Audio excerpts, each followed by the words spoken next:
Ms. I can never say your name. Ocasio-Cortez. Ocasio-Cortez. Thank you. Thank you. Thank you very much. That's all right.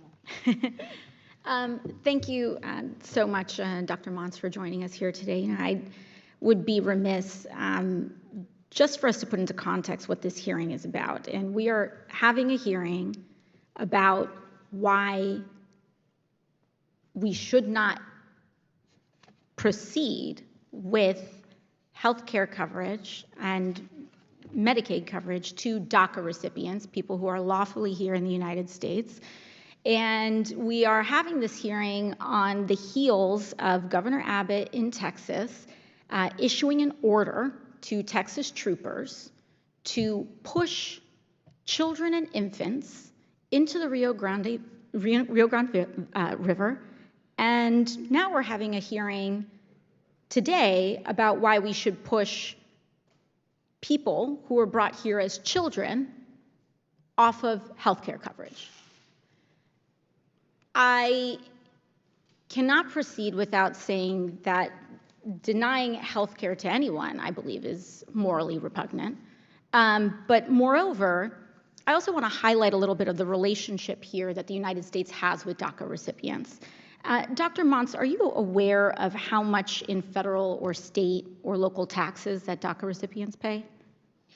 I'm not.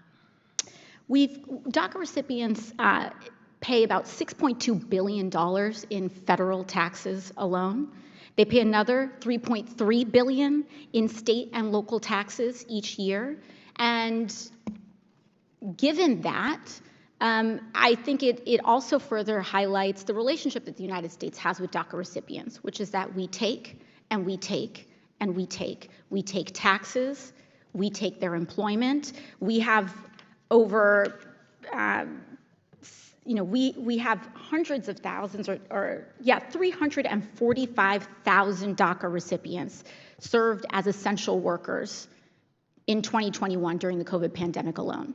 They serve in our healthcare systems, they serve our elderly, they are nursing home workers, and we're having a hearing today as to why people who are American, they are American, do not deserve healthcare. They're here lawfully. They pay more taxes than Facebook does. They pay more taxes than many of our federal corporations do. They pay for, DACA recipients pay for members of Congress's health care more than Facebook does. And we are sitting here having a hearing and saying we're going to return that favor by stripping them of their ability to engage in Medicaid, when they are the ones that are changing our grandparents' sheets in a nursing home. I cannot believe this.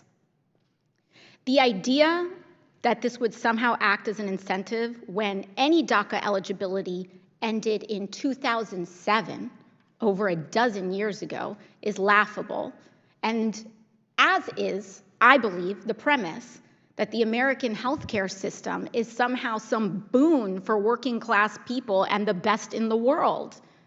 What in the American exceptionalism is going on here? I do not know a group of people that oftentimes are more patriotic to this country than DACA recipients. They give and they give and they give to a country that does not love them back in their actions. Yet 74% of Americans, Republican and Democrat, believe in a path to citizenship for DACA recipients, for children who were brought here and made this place their home. These DACA recipients are emblematic of the American dream. They are America's proof of concept. And to strip and undermine that is to undermine ourselves in this institution. If there's any individual that believes in stripping Medicaid from DACA recipients, I would like to know if they are willing to give the $6.6 billion that DACA recipients pay in federal taxes back to them. Are we willing to refund the $3.3 billion in state and local taxes that they pay back to them so that they can afford their own health care, this shouldn't even be a question right now. And with that, I yield back. Thank you.